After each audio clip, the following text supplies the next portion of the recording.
All right, here we are today, and today we're going to deal with the eastern cottonwood. This is what it looks like, you know, when you stand back and look at the whole tree. And this is one of my favorite ritual trees that I use in my magic incantations. This one actually has grown to be 3 trees, and they're 3 sisters. This eastern cottonwood is in the popular family, or the pop family, as they would say, and it has a powerful energy when it comes to shamanistic principles. We're going to take a closer look at it, but the tree has 3 points on it, which is like a triangle shape on the leaves. Usually when trees are grown together, as you can see at the trunk, as we're going to get a closer look at that, it was actually one tree, and what happens is when you cut down a tree, they actually go, the branches begin to grow really fast and they become trees. So let's take a closer look. I'm gonna walk over here and take a look at some of the formation of this particular tree. Okay, so we're coming up. Let's look at some of the leaves first. And remember, this is a series, so this is part of the series. So let's look at the leaf. Now, if you look at this leaf right here, it has almost like a heart shape, and it has actually a triangular, as they would say. Can I have one of your leaves? Always ask a tree so that I can teach about what you're all about. Oh, I didn't want that many, but I'll take it. Thank you. These are my girls over here. You can see them right there. You're gonna get closer, but you'll notice the leaves are shaped like a heart with ridges on it. Okay, ridges, and that's one way to tell what a cottonwood or eastern cottonwood is. And we're gonna talk about why you need to know and identify what a cottonwood is. Now, if you notice here, you'll see how there's a leaf here, and then there's a leaf on the other side. So this tree, basically, another way to tell, along with the shape of the leaf, is to look, and you can see the buds coming up here. You can always tell a tree by its leaf formation also, besides the leaves itself. So we'll see one here and then one up here. And if you look down here, you see one down there and one onto the other side. That is the law of alternates. They're not opposite each other, they're alternate each other. So we know, and this is in the popular family, and it's also connected to the willow and the birch. Okay, powerful trees. So that's what the leaf looks like, once again, just so you get a good idea. And we talked about why we want to know these things, because we want to get back into your nature, because people, in the future, or right now actually, but especially as time goes on, medicine and food is pretty much coming from the person who colonized you, and they're only out for the dollar bill or what serves their purpose. So you're gonna have to get back into your nature. And these tapes, I don't know if I'll still be around when people finally wake up to this information, but maybe these tapes will be around for them to look at and be thankful for me leaving these behind for your information. Okay, for you to regain your the knowledge you got knocked out of your head, and you know, chicken and all of that food and stuff like that. I was that same way, so until I got knocked upside the head with some knowledge. So you can see the leaf formation here. Okay, so now let's go look at the tree itself. Let's go look a little bit more at the tree and talk about that. Okay, so hey girls, how y'all doing? Beautiful trees. This is what the trunk looks like, the wood. We're going to do some winter tree tours where you can understand the science of the tree bark.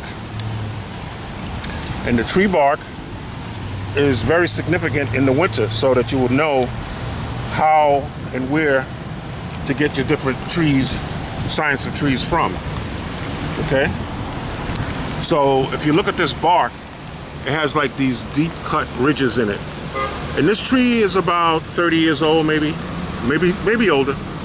You know, you never can tell with a tree. They have their own mind of what they do. But you can see the deep grooves in there, and those deep grooves is dealing with how the tree displays itself or protects itself. Now, with this bark, what you're going to do, the reason why I'm even telling you about this is because what happens is you can actually cut away these big, gnarly pieces of bark, which looks like almost like alligator skin. And when you do that, you can get the inner bark. The inner bark. The inner bark, when you scrape away or break away this particular gnarly, thick stuff, if I had a knife with me or something, or actually cut it away, you'll see the white on the inside. And you don't leave it like that. When you finish getting the pieces of bark that you need, then you would cover that up with some mud so that the tree won't get infected, okay? The bark is like skin to the tree. And you could chew on that bark on the inside. Or you could go home and get enough of it, not too much, because we don't want to hurt the tree. You can go home and you could put it in some water and boil it for a little while and get you a nice tea. And we're going to talk about the reason why you would do that, okay? So this is 1, 2, and on this side, 3, 4, all connected at the bottom. They're all connected, they're sisters. Now you can have male and female trees. And this is one of the trees that do have male and female. And they flower around May.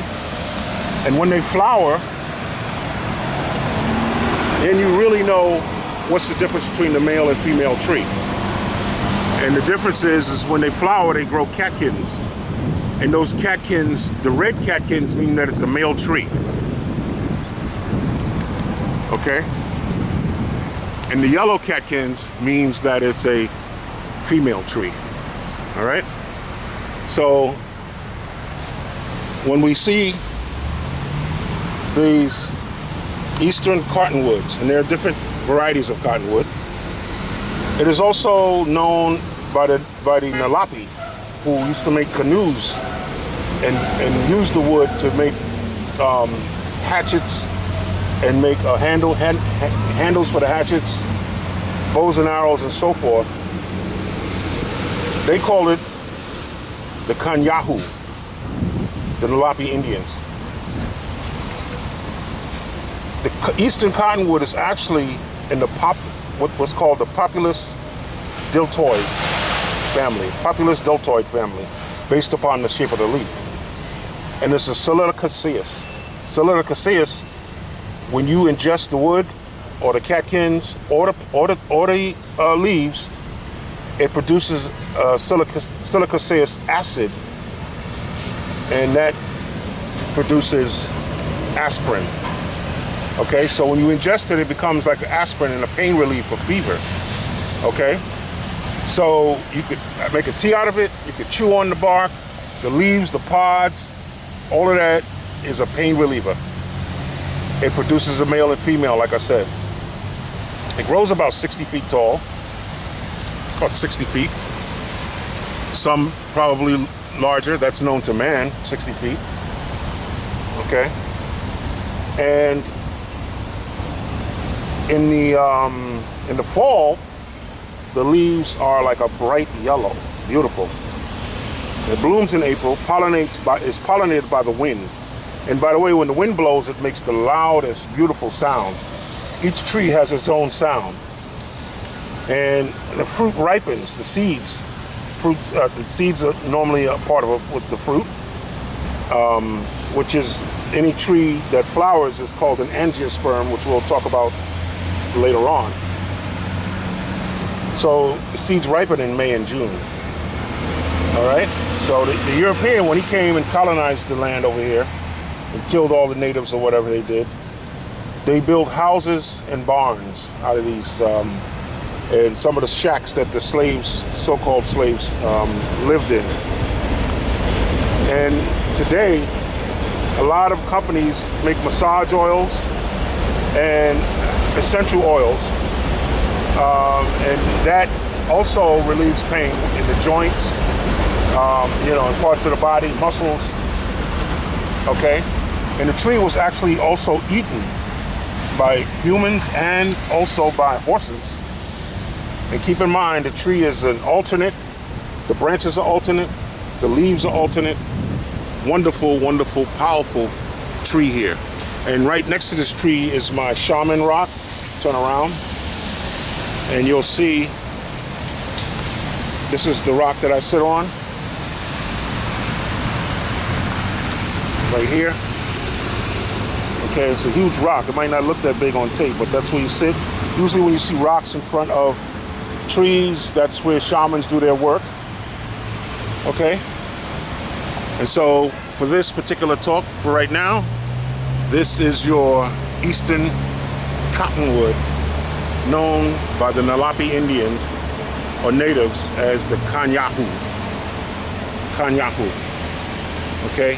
And the botanical name is Populus deltoides in the Silicaceous family, meaning the aspirin family.